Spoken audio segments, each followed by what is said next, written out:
Chapter 164. Miserable Wretches. The color of fresh blood was reflected in Klein's eyes as they intently locked onto the flowing liquid. Just then, there was a light cough from within the house. Old Neil spoke with a raspy voice. "Dunn, why are you here?"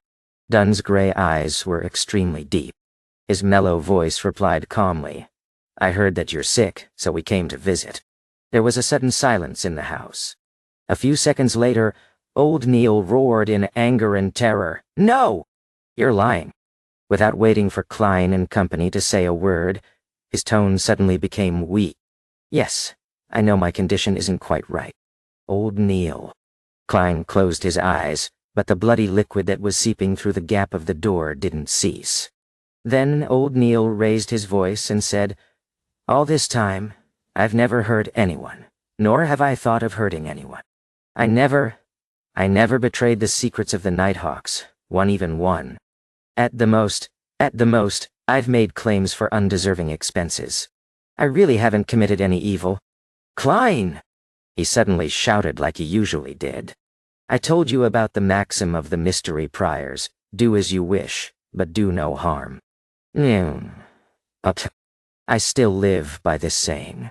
I'd rather be patient. I'd rather endure than do things that will harm others." With that said, he pleaded sincerely. In fear, "Done, Royale, Klein, go back. Go back. Wait till tomorrow. By tomorrow, I'll be back to normal. I swear to the goddess, I wouldn't harm anyone. Really." Dunn closed his eyes and asked extremely gently, "What do you plan on doing? What have you been trying to do all this while?" "Me?" Old Neil was confused at first before he described with a tone filled with hope, "I'm trying to resurrect Celeste." "Dunn, I found a way. I'm on the right track. You should have heard about it. Back then, I made a mistake during the ritualistic magic to treat her illness, so I failed. I failed to save her. I now know it was because I had yet to master mysticism. But now, I have enough knowledge and experience to complete everything. It's regrettable that I wasn't inspired by the maxim of the mystery priors and Daly's example. I missed the best opportunity. If I was a high sequence beyonder, all of this would become extremely easy." As he spoke, Old Neil's voice sounded tearful. "No, I cannot give up again. Dunn, go back. Go back, please. I beg of you. Now am I." Klein clenched his teeth as he heard the captain ask emotionally, "How do you plan on resurrecting Celeste?" Old Neil instantly became very excited. "I'll use the alchemical life method to create an immortal body for her. Dunn, you might not know of it, but Sequence 4 Beyonders from the Church of Earth Mother are good at this. The corresponding sequence in the Savant pathway can barely do it as well. Yes, I will complete it with the aid of God's favor.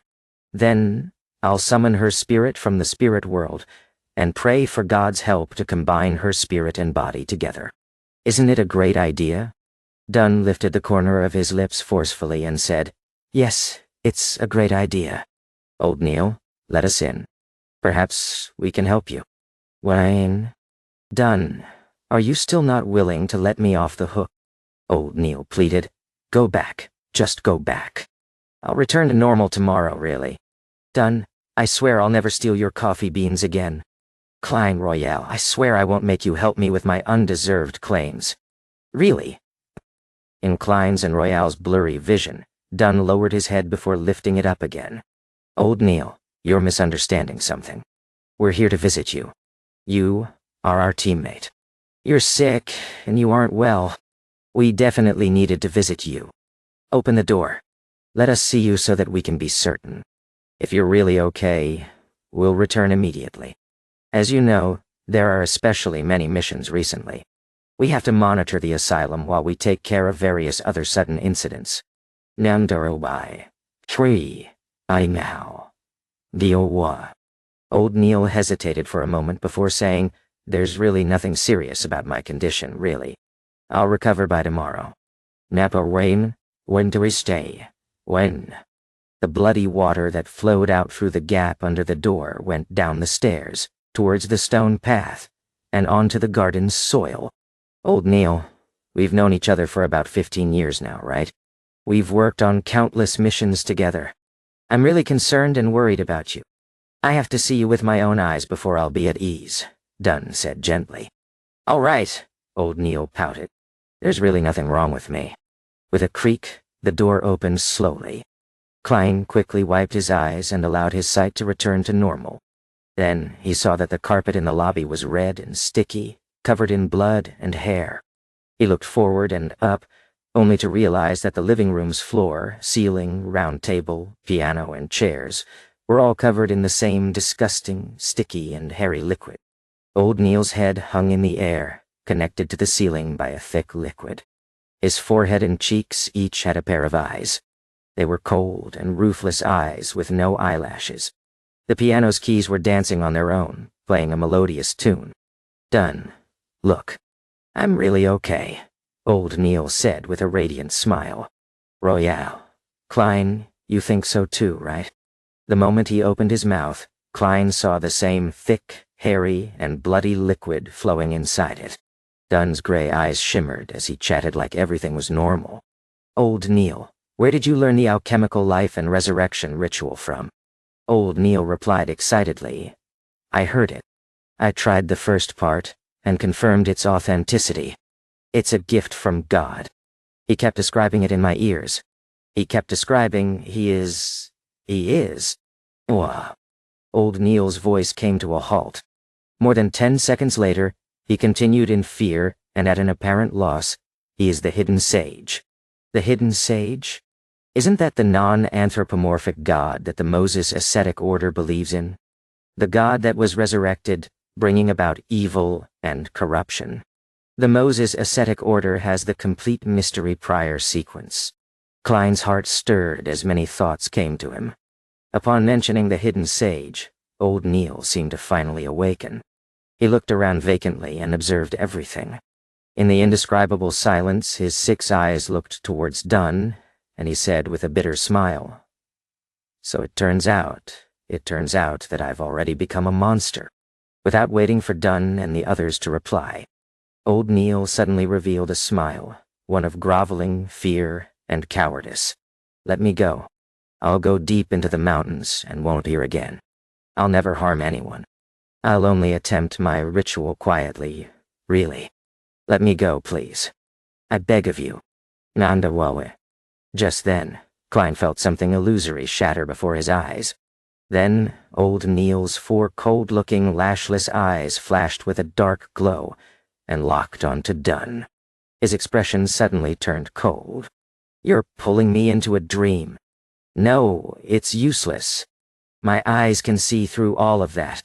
The sticky blood that covered the ceiling, floor, and walls started squirming, like a giant opening its mouth to swallow Klein and company. Old Neil's head grew blurry like overlapping afterimages. Klein didn't fumble for his revolver. Instead, he extended his hand into his pocket and planned to use his slumber charm. Suddenly, everything calmed down before him. The sticky, bloody liquid suddenly turned placid like a still lake. Old Neil lost his coldness, hatred, desire, and all other expressions. He became quiet and peaceful. It was unknown when Dunn had thrown sealed artifact 3611 into the blood. The 4 lashless eyes on old Neil's forehead and cheeks slowly closed, seemingly having lost the desire to keep them open. Any living creature that came into contact with the peaceful hair strands would turn peaceful and lose all motivation until the end of their life. Dunn, Klein, and Royale drew their guns at the same time and aimed at old Neil's head. Then old Neil revealed a look of extreme fear. He was struggling. His strong desire to live fought against the effects of sealed artifact 3611. The 4 extra eyes disappeared. The wrinkles at the corners of his eyes and mouth were still deep. His hair was still white. His crimson eyes were still turbid, just like when Klein had first met him. Dunn, do you remember the time I saved you? Royale, do you remember when I helped you redeem your family's lives? Klein, do you remember how I taught you mysticism every day? Do you remember when we talked about how to make claims? Do you remember how I made you hand-ground coffee? Do you remember when we fought against a mandated Punisher rampager? Not even.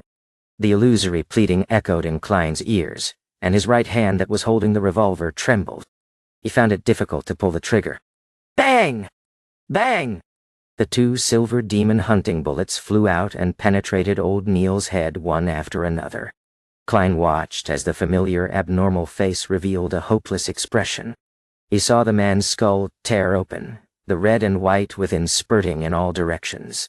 The sticky blood that coated their surroundings started shrinking as it flowed back into old Neil's broken head that had fallen to the ground. Dunn and Royale lowered their guns simultaneously, and all was silent. Klein looked at everything before him. Old Neil's corpse was becoming a ball of rotten flesh. He saw that there was a pair of eyes, crimson and crystal clear, yet incredibly pained amidst the blood and flesh. He felt like everything that had happened was just a dream, and found it impossible to bring himself into believing the sequence of events and how it had ended. He stood dumbfounded as he saw Dunn take 2 steps forward, his figure stoop. Dunn looked at old Neil's corpse and muttered heavily, "We are guardians, but also a bunch of miserable wretches that are constantly fighting against threats and madness.